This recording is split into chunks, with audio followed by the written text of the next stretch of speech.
বিশ্ব ফ্যাশন শিল্প যখন টেকসই উৎপাদন ও পরিবেশবান্ধব প্রযুক্তির দিকে ঝুঁকছে, তখন বাংলাদেশের টেক্সটাইল খাত আধুনিক ও উদ্ভাবনী ফেব্রিকের মাধ্যমে সেই পরিবর্তনের সঙ্গে তাল মিলিয়ে এগুচ্ছে।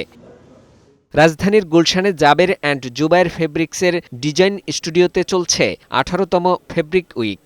এখানে প্রদর্শিত হচ্ছে অটাম উইন্টার 2027-28 মৌসুমের সর্বাধুনিক ফেব্রিক ও নতুন ট্রেড।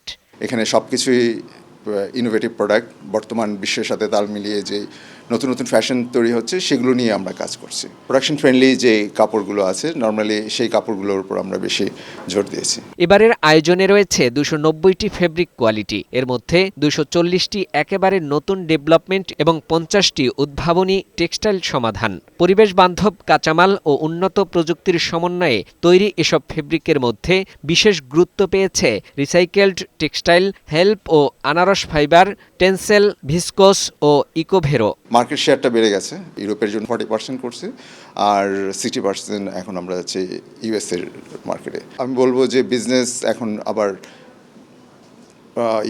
ভালোর দিকে যাচ্ছে। শুধু নতুন পণ্য প্রদর্শন নয়, দেশি বিদেশি ক্রেতা, ফ্যাশন ব্র্যান্ড প্রতিনিধি, ডিজাইনার ও টেকসই উন্নয়ন বিশেষজ্ঞদের জন্যও এটি একটি গুরুত্বপূর্ণ মতবিনিময় প্ল্যাটফর্ম। আগামী 19 জুলাই শেষ হবে 6 দিন ব্যাপী এই বিশেষ আয়োজন।